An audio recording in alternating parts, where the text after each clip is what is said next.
Welcome to NBA Weekly with your host, DTLF.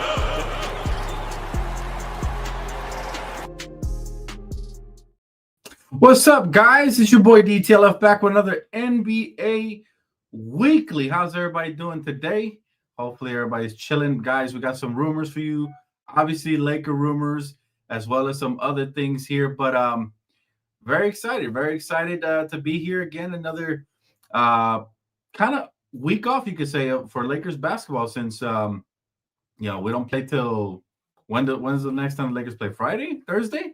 So that's good to know that we got some time off. Guys are resting, rumors are floating, all kinds of stuff is happening, guys, and so it's time for another episode of NBA Weekly. What's up, Hanson? How you doing, man? Hola, brother. Hola. All right. So let's start with a little minor Lakers update. Okay, Jackson Hayes is working on strengthening his ankle. He won't travel to Sacramento and will focus on rehab at the team facility. Now, Christian Wood has advanced his rehabilitation to on-court work with members of the coaching staff. He has yet to participate in practice yet, though. So most likely, I'm thinking around January, he will probably be back. And we're talking about Christian C. Wood. So that's some good news there. That's some really, really good news. But it's nothing to hang our hats on. I mean, the Lakers still have to make sure they come out here and make some moves happen. And again, conversations are flowing and all of that. So we're going to get into all of that. Let's see. Hanson says, who do you guys have, OKC or Darvin Hams? He's calling the Bucks the Darvin Hams. That's funny. I'm going to go with, I think OKC wins it. I asked Trevor Lane this earlier, and he answered. He said he thinks OKC as well. So, yeah, I'm thinking OKC. They have better defense, a better well-rounded offense, in my opinion. However, everybody wants to talk about Darvin Ham. Let's give credit to Giannis and Damian Lillard, who have been stepping it up. Remember, they acquired Damian Lillard last season, and they hadn't gelled completely. So people were starting to wonder if that pair was going to work. Well, they're starting to gel now, and it's shown throughout the run in the in-season tournament. So now let's see if they can cap it off with a victory. But again, that has nothing to do with Darvin Ham. People are treating this, I know it's a running joke, but people are treating it as if Darvin was the head coach of that team. He's not. Okay, as critical as we've been on Doc Rivers, he's the head coach of that team. So he gets the same praise that he does the criticism. All right. What's up, Diehard? Good to see you, bro. How you doing, man? Hopefully everybody's having a wonderful day. He said, good experience for a young OKC team. For me, that's what the in-season tournament was created, man. Everybody wants to see young, up-and-coming teams. Although they would have sold out. We're talking about ratings-wise, they would have did way better if the Lakers were there. All right, moving on. Let's talk about the rumors going on around the NBA right now.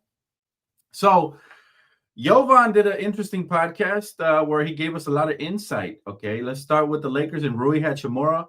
They view him apparently, quote unquote, as a long-term piece. So Rui Hachimura is viewed as a long-term piece. I don't think that means that they would not trade him.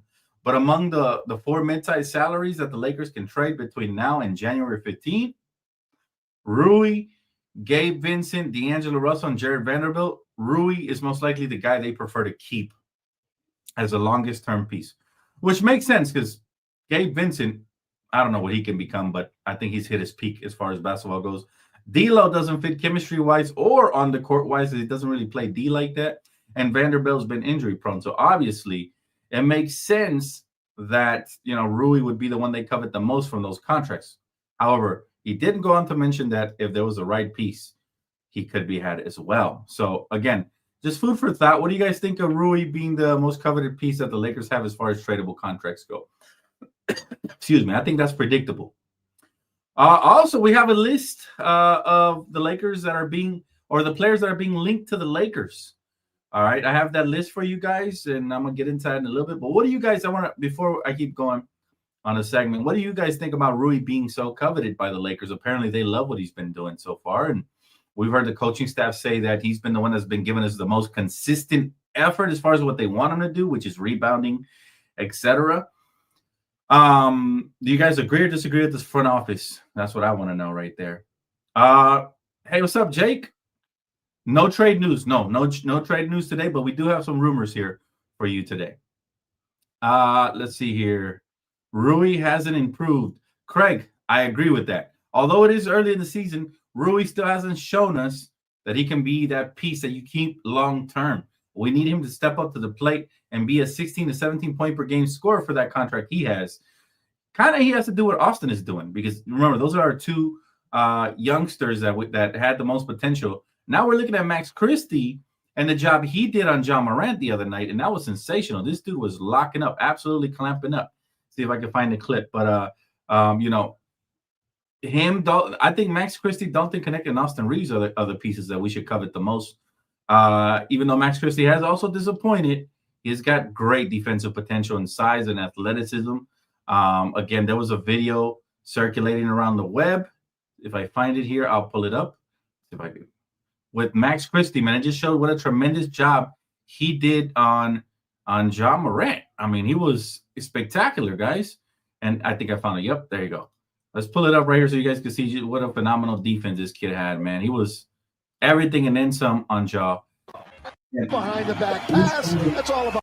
A huge reason to why we won the game. Look at that defense right there. Blocked his shot off the backboard, right? Beautifully done. And then you see him here disrupting the passing lanes and just wreaking havoc, just doing what he's got to do as far as defense goes. I mean, we know offensively he's not that guy. At least early in his career he hasn't been that guy. But look, defensively, if you can become one of those players that really disrupts what other team star guards are doing, then look at that. Great defense on the spin move. So again, don't want to show too much. Don't want to get copyrighted. Free, fair usage.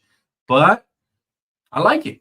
And again, Rui hasn't really added an element that I haven't seen the previous years, right? That being said, let's hop into the trade rumors because, again, there's some names that are linked to the Lakers still right now that apparently Rob Pelinka has been pursuing. So let's start with Walker Kessler. Yes, that's a name that's still being linked to the Lakers right now, according to Jovan.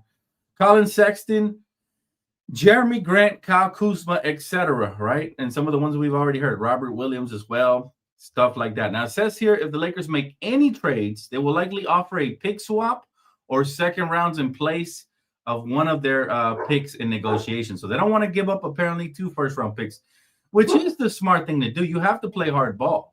Right? So what do you guys think of that? Do you guys think Rob Pelinka will get something done?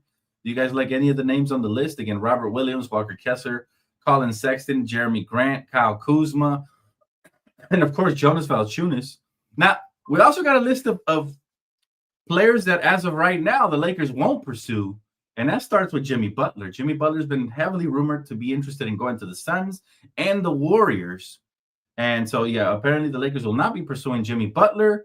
Also, Brandon Ingram, according to Jovan, and Zach LaVine. So those are 3 names the Lakers won't be pursuing. So again, Lakers going after depth. They're going after fit rather than star power. I like it. Although I would love Jimmy Butler. I just don't think we have enough to pay him with all these max contracts and all these other players, right? So I'll tell you a couple questions. He said, Byron said, Dan, would you trade D'Lo for Lonzo straight up? I'll be honest with you, man. Lonzo's hurt. Lonzo is hurt. So that's one of those contracts where it's like high risk, high reward. Like you risk losing an asset, an expiring contract that you could probably flip for a better deal rather than, somebody who's hurt. So I'm not sure if although he's, according to Vegas, we're the favorites to land Lonzo. I'm just not sure if it's for D'Lo. But yeah, I would like to bring back Lonzo as long as he plays a limited role off the bench. But again, it's a contract and he's always hurt. So there's a lot of question marks about, bro. Diehard says, Rui, they're using him for marketing, and poor Genie just hates to break the players' hearts, which in turn breaks ours. That's a good point. And yeah, of course, he's got a big Japanese fan base. Every time I go to Laker games, I see the wonderful Japanese fans sitting alongside. So it is a good marketing scheme. However, that scheme won't work if he continues to struggle, because then Laker fans are going to call for his head, and that's going to be counterproductive. So we don't want to do that. But I agree. It is heartbreaking and all of that. What's up, KJ? How you doing, brother? Good to see you, man. Colin Sexton for D'Lo and protected first round, and Valanciunas for Gabe in second rounds. Yeah, you know what? Colin Sexton for D'Lo is a good trade. I don't know about a protected first round needed to be included in that. Um, but yeah, that would be a decent trade right there. I'm not sure why though the Jazz would be interested in D'Lo unless we include a first round pick. And personally, me, I'm not including no first round picks unless Walker Kessler is attached to that, right? So then, again, it says here that the Lakers will offer a pick swap or seconds in place of one of their picks. That means they're willing to dangle one pick for sure. Now, other teams and trades have been inquiring about these players, and we knew it. Teams are going to want the best of the best. So they've been inquiring about Austin Reeves, our first round picks, Dalton Connect, and Max Christie.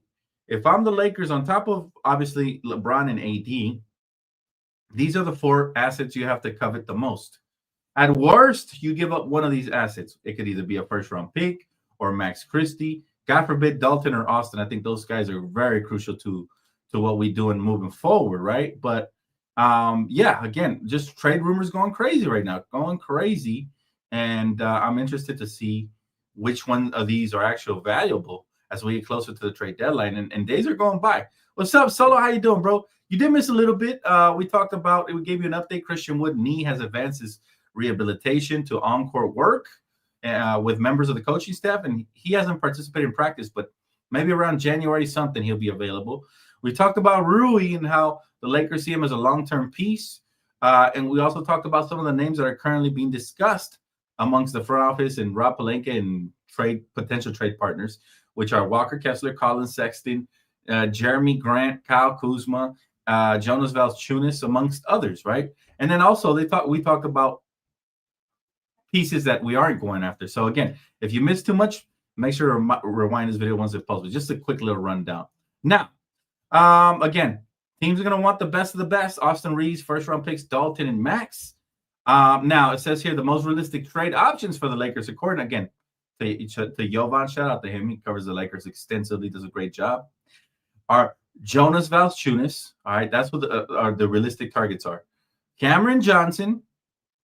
Well, I'm surprised he's coveted by a lot of teams. And Dorian Finney-Smith. So look, I don't know if we have the type of relationship with the Nets to go out there and get what we want, but I think Cam Johnson, Dorian Finney-Smith, if we can get both of those, you know, you're happy. Now, that's not obviously it doesn't have any of the players that we want as far as a big man or what we need right now, but it does have players that we could use. Dorian Finney-Smith, 3-and-D wing who could play some 4, and then Cam Johnson, a sniper who could play lock down and play perimeter defense. Both would be coveted by a lot of people in the league. What's up, CJ? Good to see you, bro. Thank you for being a member, brother. I appreciate that. Cisco Lee says, random and too soon thought, but what do you think about JJ Redick as a future GM?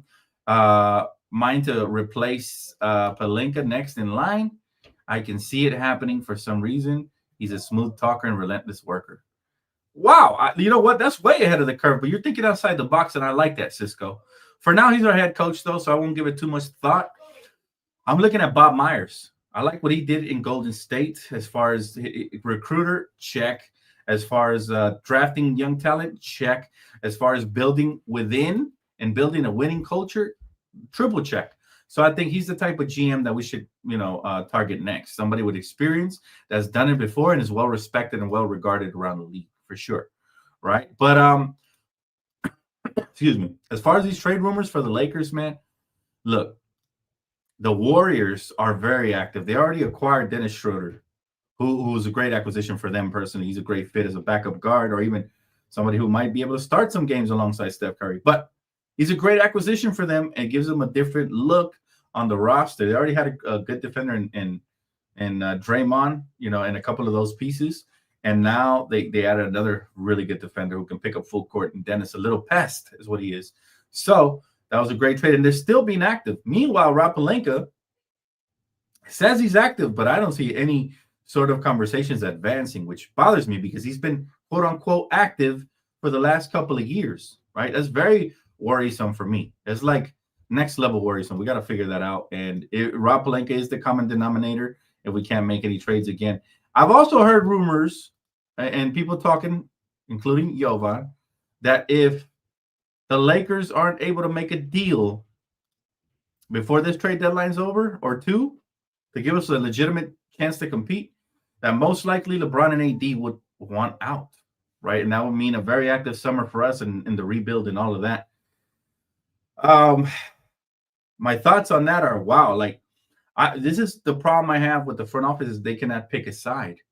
If they're really waiting for LeBron and AD just to get disgruntled and ask out, then they should have just went ahead and had that conversation I talked about last week, right? So again, it's all rumors, and we're going to hear a lot of different rumors and a lot of hearsay, but it'll get interesting. I want to look, this channel gets so much better when we have some action going, and I can't wait to put pen to paper and see which direction we go officially, but I think this trade deadline will tell us a lot. If we do nothing again, Rob deserves to get canned. LeBron and AD deserve to get traded only because they deserve to compete elsewhere, and the Lakers fans deserve a legitimate rebuild, a fair start from scratch, new GM, potentially even new ownership. It just a scratch start. Like it would be great. My guy said, I like Robert Williams, but he is hurt all the time. We have enough injury-prone players. Yeah, man. But depending on what you give up for Robert Williams, because if you're giving up D'Lo, then it's not really a risky trade because D'Lo, he's not hurt all the time, but he hurts the Lakers all the time with his poor defense. See what I did there? So I think it's in our best interest to try to take that, swing for the fences and try to get the best piece coming back this way. That might potentially be there. Like I'd rather risk it for the biscuit than just sit on my hands and do nothing with D'Lo. Excuse me. What's up, CJ? He said, hey, Dan, what do you think about us maybe going for DeJounte Murray from the Pelicans? Also, I like either Jonas or Williams for us. Good question. Let me tell you something. I've always been a fan of DeJounte Murray. I like him. But remember what the asking price was in the past. It wasn't trading Austin Reeves for DeJounte Murray helps nobody. We move in laterally at that point. People just hate Austin, but he's been very productive. Very. So we got to be smart about the moves we do. Now, if there is a move to be had where the Pelicans would be interested in having an expiring contract like D'Lo and maybe a protected pick or something, yeah. However, remember, DeJounte's also coming off of an injury, and I have no idea how he's going to look off that injury. But it is a good question. I do like DeJounte, assuming he's healthy. And you know what? I wouldn't mind having him here. I wouldn't mind having him here with the Lakers. And, point of attack defender, somebody who could pick up and play solid defense with healthy as well, can slash and uses speed to get out in transition. It would be good. And he plays under control, unlike the Brick Master. You guys know who I'm talking about. He who shall not be mentioned. Hey, we got a super chat. Oh my God! Wow! Thank you so much to my guy Next Phase. I appreciate that, brother. Thank you so much. Day'Ron Sharpe and Dorian Finney-Smith for a first-round pick, protected if possible. And second, we get a young center and defensive wing. Then get Lonzo. His contract expires this year.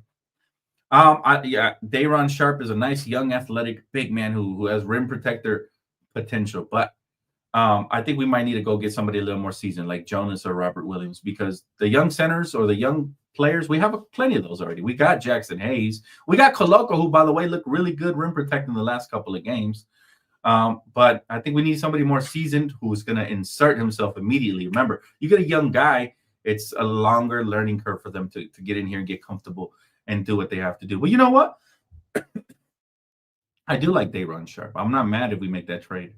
I like him a lot. Those that haven't been paying attention, the guy plays excellent basketball.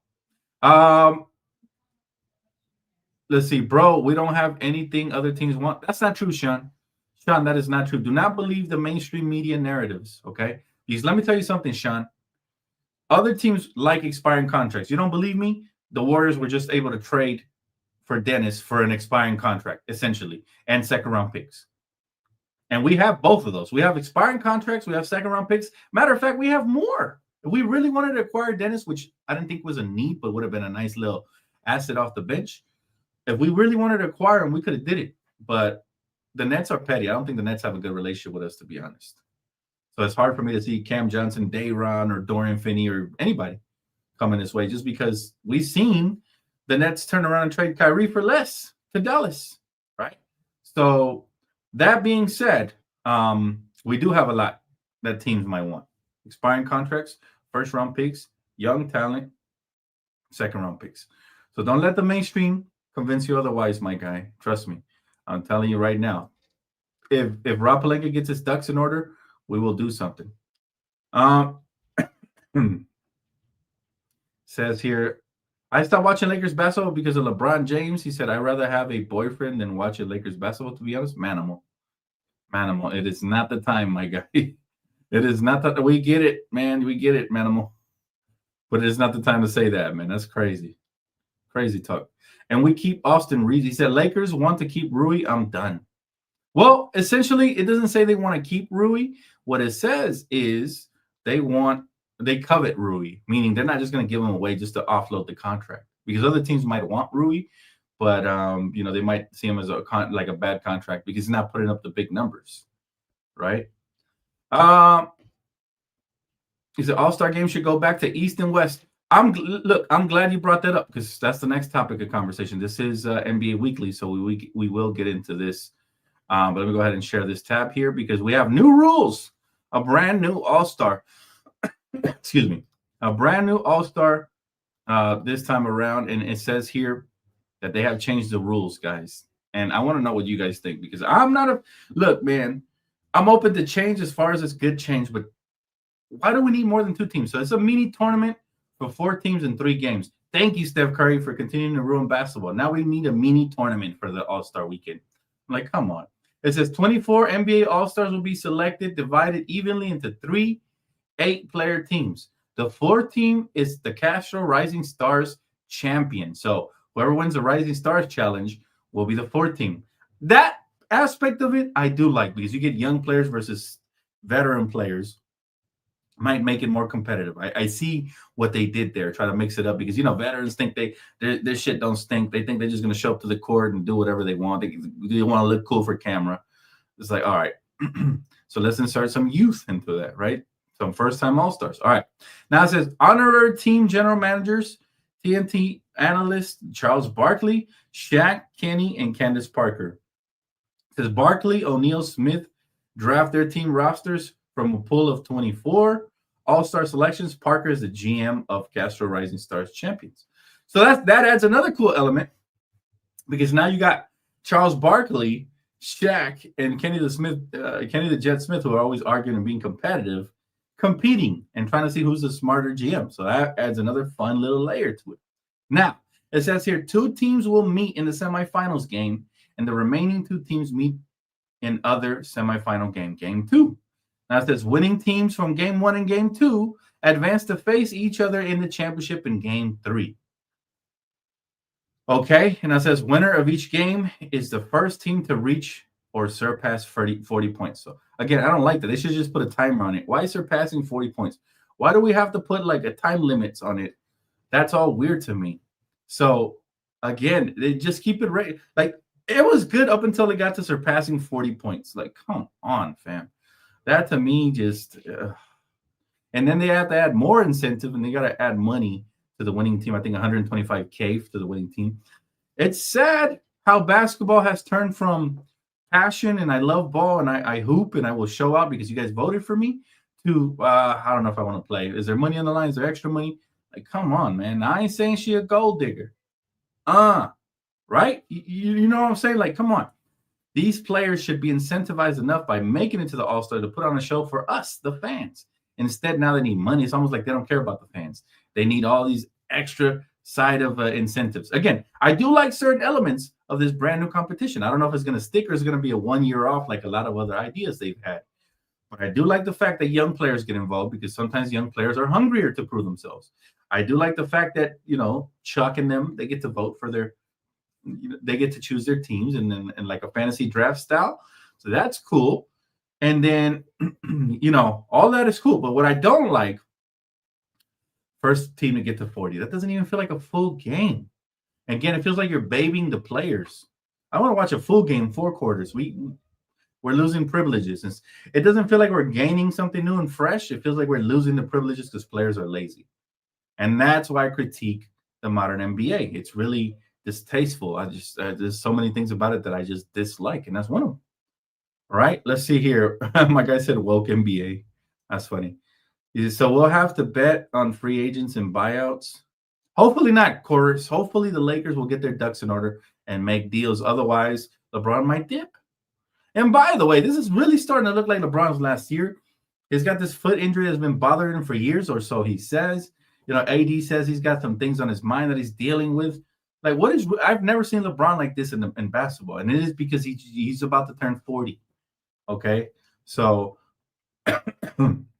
I'd be shocked if he finishes the rest of the season the way he's going. All right. Let's see. Cisco says, not gonna lie, but DTLF ideas for the All-Star game of it affecting playoff position were better. They complicated it. I'm telling you, man. Hey, they need to put me. Listen, everybody, go at my idea to the NBA at NBA on Twitter. You know, and let them know. I don't care if it's my idea. I just want basketball to be good again. I don't even need credit for it. Just go at them and see if they get enough people saying that they want something. Like, that's way better. Just a regular All-Star game where whoever wins gets home court advantage, right? West or East. It's very easy, right? It's not that complicated. But you're right, bro. It is what it is. Let's see. Sean says, Dan, the NBA rating is terrible this year. They just jack up threes. Again, I'm not a fan of this new modern NBA. It's still fun to watch to me because I love basketball and I'll always be entertained. But I found myself in a dilemma. Look, I have playback TV where I can stream free NBA League Pass games. And I'll be honest with you, with the exception of like 2 or 3 games, I really mainly have only watched Laker games. And that's like, I get to stream it for free and I get to bring 20 with me to watch along. So when you guys tune in, you get to get a VIP pass to watch any League Pass game with me, which it should be revolutionary. The ratings should be better. But for some reason, the ratings are less. I'm telling you, with the exception of like maybe 2 or 3 games this season. It's early. I usually get into a little later in the half, but usually I'm watching a lot more games. I find myself disinterested in watching a lot of current NBA games right now because the league isn't as interested. Matter of fact, I'll be honest with you. I saw the in-season tournament last year and I really enjoyed it.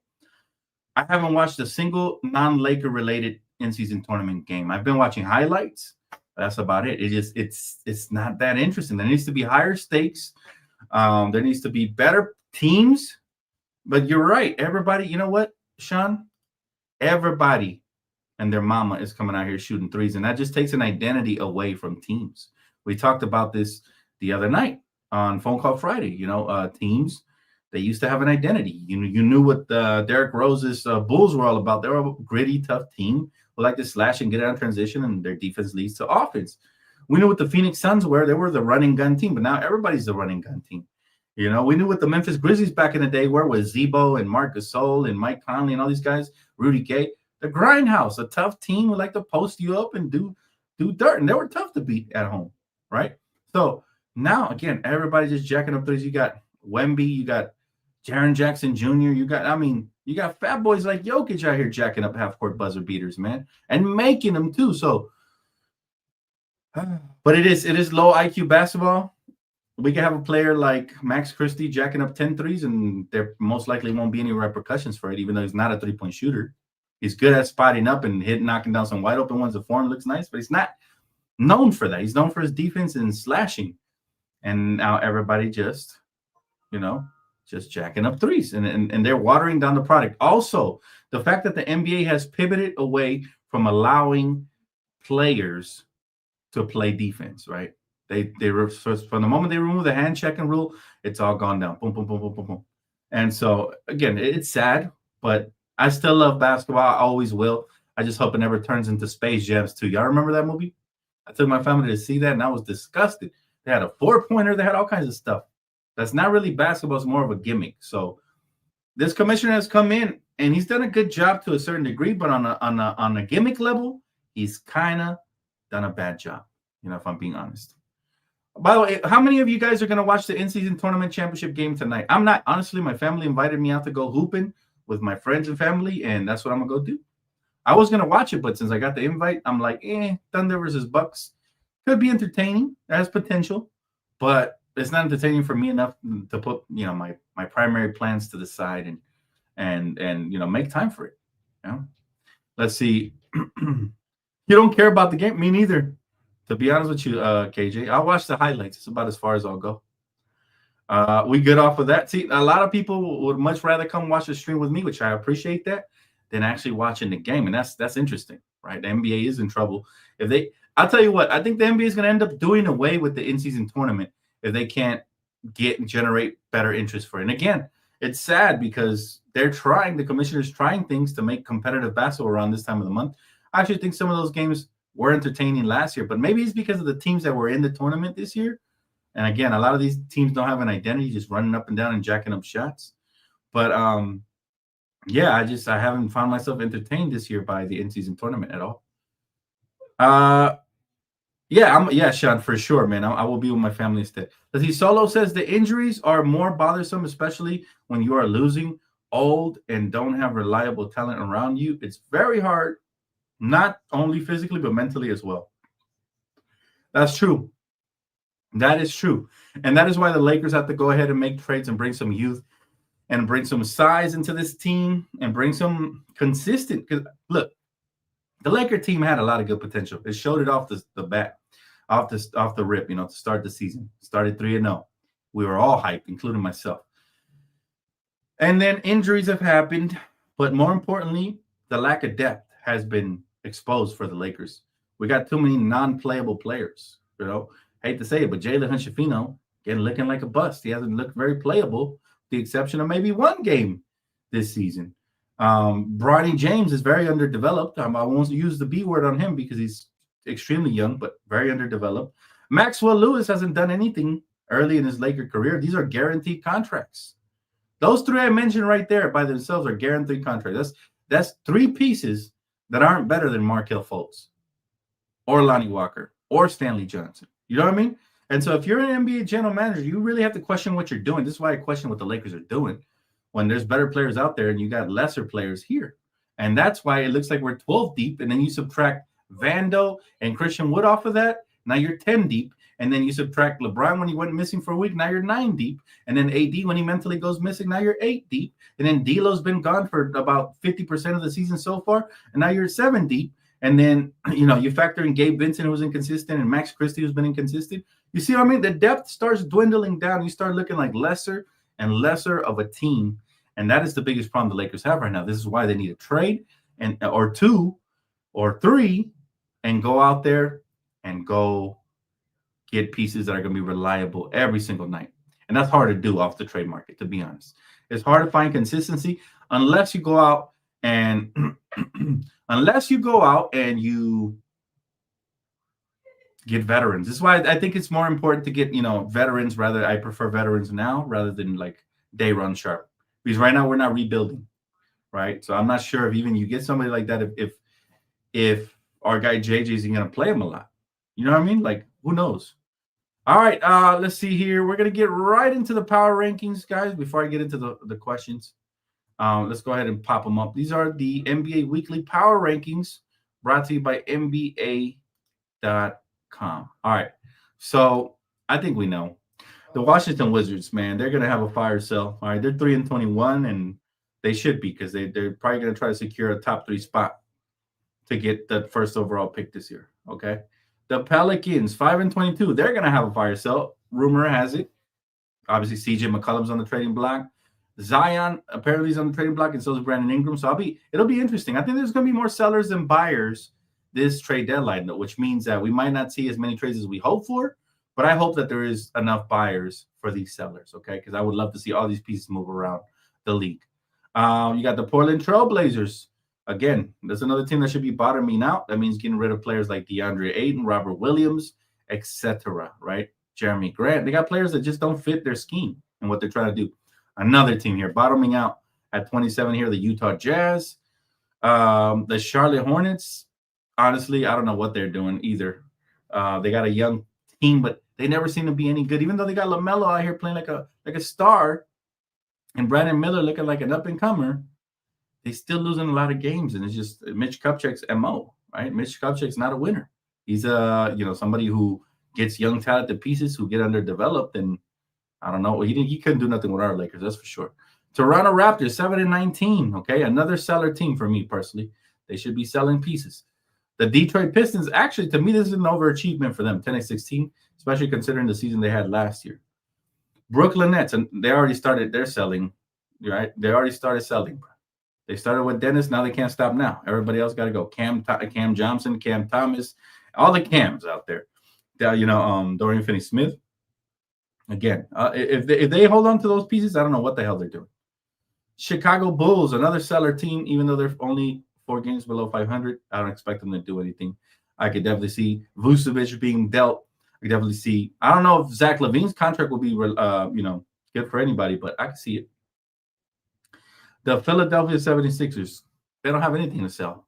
They just lost their brightest spot, which is the rookie. Joel's injured again, so they're 18. Oh man, that franchise has been trusting the process since I can remember, since AI left. Excuse me. Indiana Pacers, okay, very underachieving team here for the trade they did last trade deadline when they got Pascal Siakam and how good Tyrese Halliburton looked last season. He hasn't looked the same this year. Underachievement right here, like crazy. If there's a way that we could potentially get Miles Turner, I'd love to do it. I doubt it though, but then you got the Spurs. They're overachieving this year, just like I thought they would with Wemby. Shout out to Greg Popovich, who seems to be in better spirits, and now he might come back soon. And then the Lakers, man, look, last week we were 19, this week we're 18. We're 2 games over 500. We're basically holding our head above water, trying not to drown in this Western Conference. Definitely need a couple of trades, okay? Definitely need a couple of trades. Our defensive rating is cheeks. As you can see here, we're 24th in the league, 115. Need that big man, need that wing defender, potentially even a guard who could defend, okay? So our offensive is 17. It's not the greatest either. For the 2 superstars we have, we should be a lot better. So I'm expecting more from us. The Kings, underachieving, if you ask me. They added DeMar DeRozan, didn't fit. Underachieving, if you ask me. The Clippers, way overachieving. But they're going to fall off eventually because these are fake contending teams, always, every year. Right? Everybody raves about them. Around March, they start falling off, and then they get eliminated by April. They don't make it to June. And then you got the Phoenix Suns. They look a lot better this year. Brand new coach. Shout out to Coach Bud. But they rely heavily on Kevin Durant, so I don't know what they're gonna do. You got the Hawks again, overachieving. Shout out to Trae Young, switching up his game. Listen, they're the 3rd best offensive team. Is it offensive team? I think offensive team in the league, 3rd best. Oh no, 20th best. My bad, I read that wrong. But the pace, they are 3rd best. So they push the pace. They're young, they're exciting, and they're finding a way to blend it. I was thinking they're crazy for holding on to Trae Young. He's not going to fit with their group, but he has sacrificed more of his points in scoring this year in order to fit in with the young guys, and it's working. So selfless, man. We should have traded for him in the summer. Damn it. Golden State finally starting to get exposed little by little, so I love that. But they did just make a trade that should help them. So we'll see what happens there. Hopefully they fall off. Denver, again, pretender-ass fucking team right here. Denver, I can't stand them, bro. I pray for the day that they get eliminated from the playoffs. I can't wait, especially with Westbrook, man. The shorter success, the better, because he's got some of the worst fans in the world. His player fans are disgusting. The Orlando Magic, even through their injuries, they're still 17-11, so kudos to them, overachieving. The Miami Heat, are they going to trade Jimmy Butler or not? What do you guys think, chat?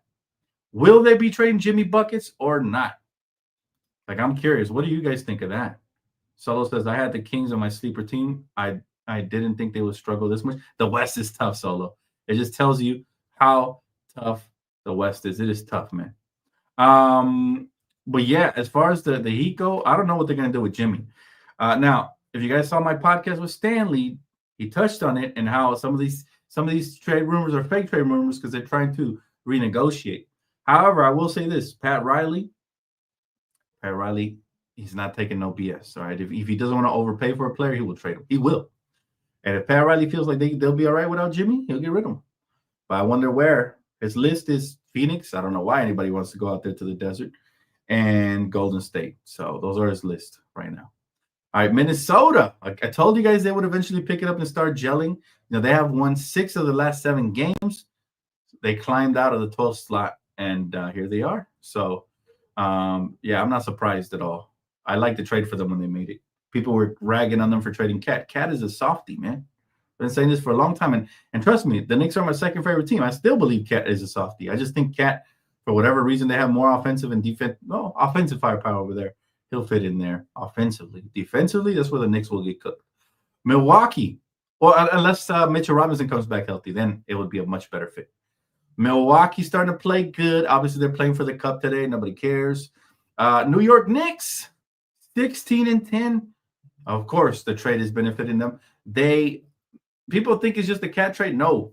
Their acquisition in the offseason is going to pay dividends. It's just people got to be patient with these type of teams that make serious trades and give their team a major upgrade in the offseason.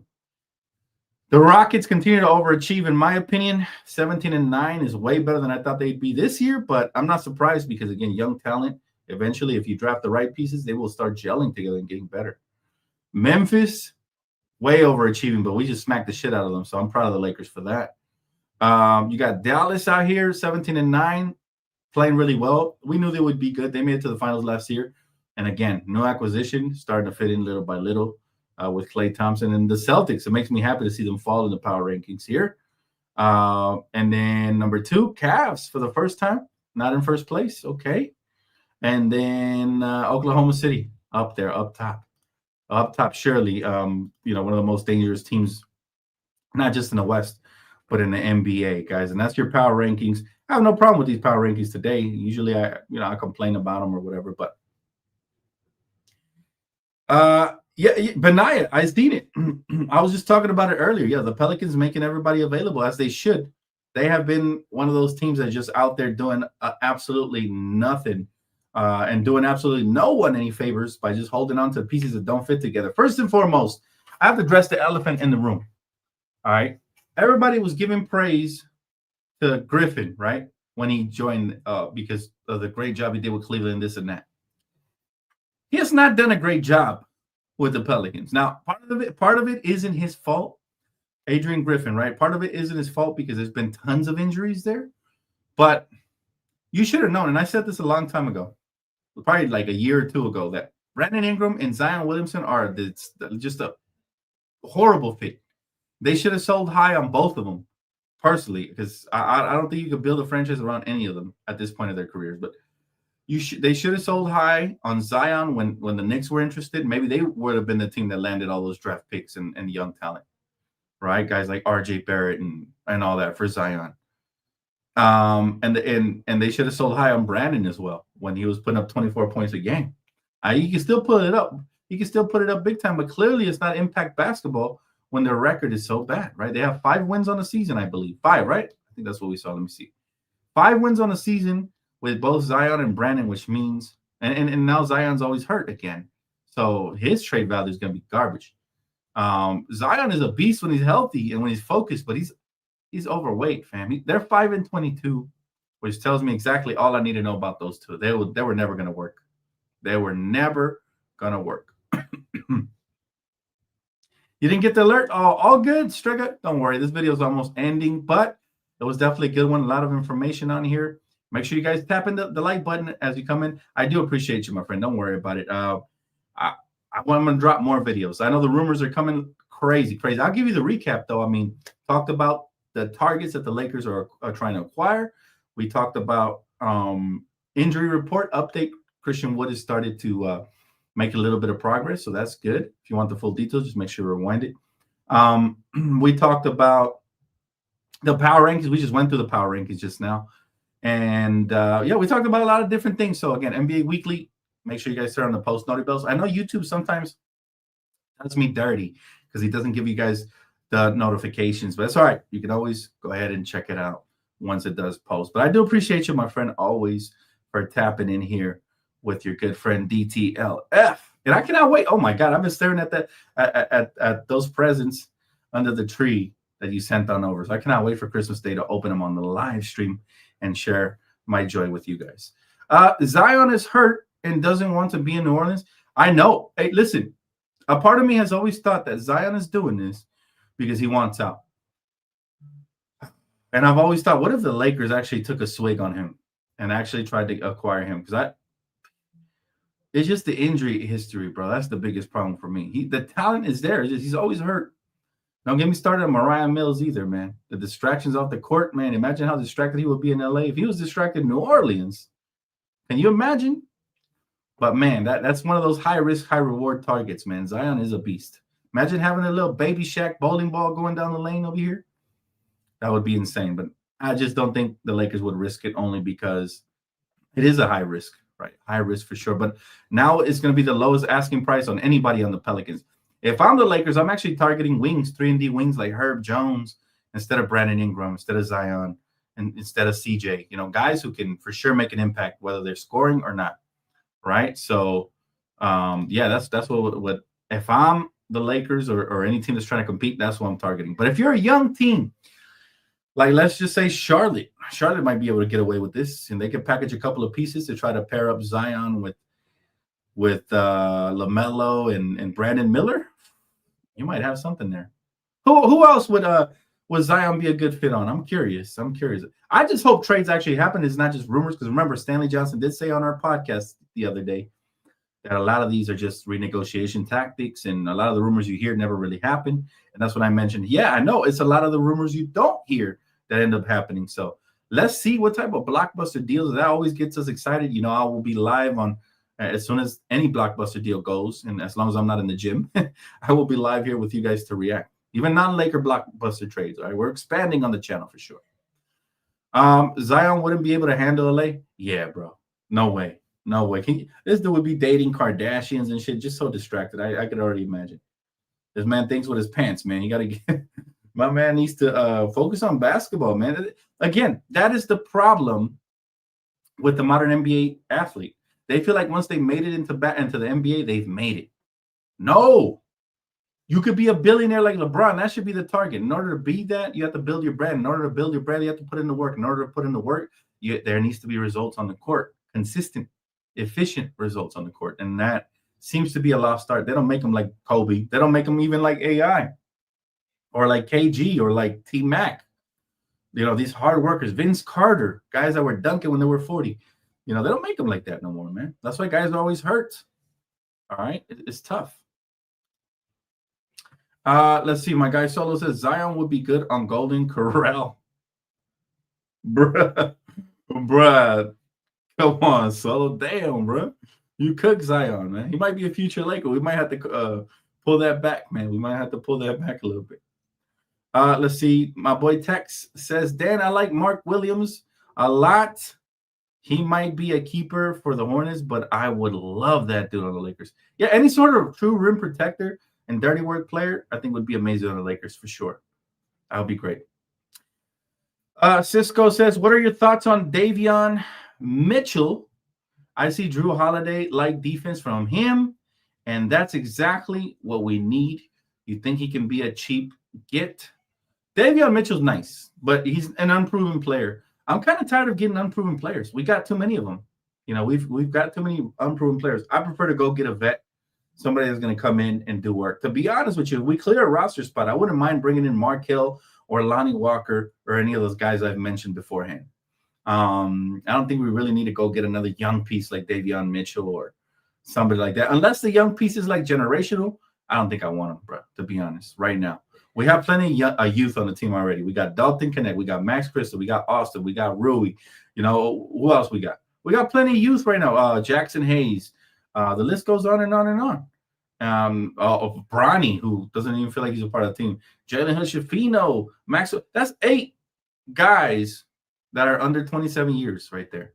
That's just off the top of my head. So I think we need more vets and proven players to go alongside AD and LeBron. Guys that can come in and Ferrero knock down some clutch shots when needed. Guys who can come in and defend and rebound and play their ass off and lead by example on the court, you know, all for the entire 82-game season and then the postseason, assuming we get there. So, and Robert Williams is another young guy, but the difference is he's been around. You know, he's been around, and I think he's got enough experience to make an impact.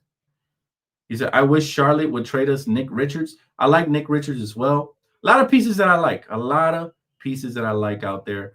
But does Rob have the mental fortitude to execute the proper trade that's going to help propel us forward? Or is this just going to be a lateral move? We get into the first round, get eliminated type stuff, right? We don't want to see that. But again, that's going to wrap it up here for me, guys. It's been another successful episode of NBA Weekly. I want to thank all you guys just for being here, man. I do appreciate it. If you haven't, please hit the like button. Also consider subscribing, plus turn on that post noti bell. And if you want to go the extra mile, man, for $2.99 a month, you get extra content. You get highlighted comments. You get, if you join a membership plan, you get exclusive rumors, behind the scenes stuff. So make sure to tap in with that as well, man. For all my members, I do appreciate you guys as well. But just everybody, man, thanks for the success you guys have made this channel. New podcasts like the one with me and Stanley aren't possible without you guys' love. So again, thank you so much. It's going to wrap it up for me for now. But if anything breaks, you guys know where to find me. And for, like I said, exclusive rumors, etc., make sure to tap in. All right. I appreciate it, guys. Major shout out to my sponsorship, Prize Picks, as well. And my other sponsorship, Pick Six, right? DraftKings. Make sure you guys tap in there as well. Promo code DTLF on both of them for a $50 credit with your first $10 deposit in play. All right. Thank you, guys. Peace. Have a good one.